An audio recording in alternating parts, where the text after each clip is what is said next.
Bonjour, bonjour mga maring! Andito naman ang inyong barangay chef. Ngayon, patuloy ang ating paghanap buhay mga maring kahit malain ang atong giabat-abat ba. Pero munigiingon mga maring kapag may kailangan walang susuko, laban lang. Tana maring nasa laboratory na ako kasi karon man gyud adlaw ang among schedule para sa among French cuisine laboratory.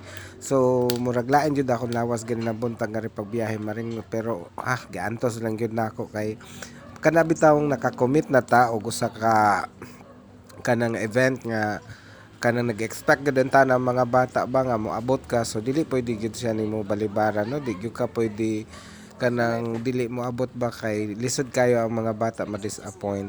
So 1 week na ang among preparation anak mga maring. So ini nga among laboratory mo ni siya gitawag og first the laboratory dish nila sa French cuisine. So we're making egg dishes in French style.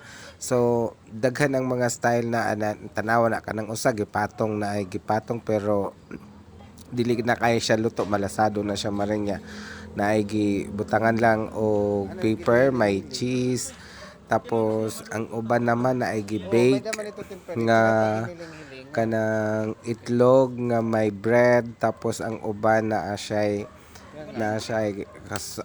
sauce nga gagamitan, no, para sa pag-garnish or uban sa iyang pag-bake. So there are different methods of cooking mga mari nga kailangan ma-explore. So ang uban naman na ay kanang gelatin nga gigamit, tapos ang uban na ay sunny side up egg or over toasted bread. So among gi-explore ang different nga pagkaon sa French cuisine mga maring. Sa French cuisine kasi magkaiba ang iyang lasa sa ato, no, sa Filipino style. So kailangan nato siya nga andaman sa mga student, kailangan nato silang matudloan para ma-mold sila o what are the world of French. So kasagaran ba sa ilaha kanang French bread lang ko nakita mo na kayang French bread mga maring tabang na saya, so kailangan butangan mo siya butter before nimo siya i-toast.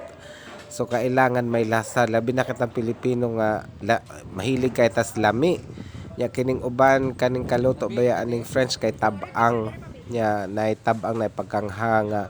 Kundi ka sanay ludon jud ka kay mogamit man ni sila kanang full cream milk over the egg yang ato abe sa Pilipino kay ang ato nahibaw-an ko ano ba yun na scramble ra gyud na siya og kanang pinirito ingon pas mga bata pinirito niya kini na ay laghang style na ay pinalukot na ay pinabuka na ay nagnanga na ay naglaylay, ang uban gahi kay tuwa gi-bake, ang uban gipalutaw sa tubig. So muni ang among laboratory for today. Egg dishes mo na siya, nag-explore tamig different style of food making in egg dish. So na ay kanang omelette, rolled omelette, na ay flat, na ay kumbaga gigamit sa ilang pang breakfast, mostly product sa breakfast ni nya kanang ang bread or ang French bread gitoast siya nya naapod siya dili gitoast ni gibutangan lag butter tapos gingkada sa oven kadiyot. So daghan na klase mga maring, so nag-enjoy ang mga bata sa ilang first laboratory.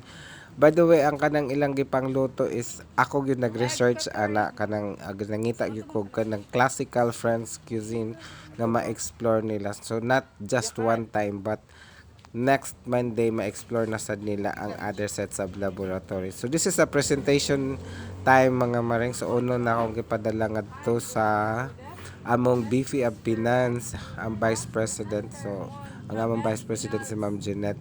So nagulat si Ma'am Jeanette kay ang pag-present ini sa mga bata maring dito they use the French language para may sinisiring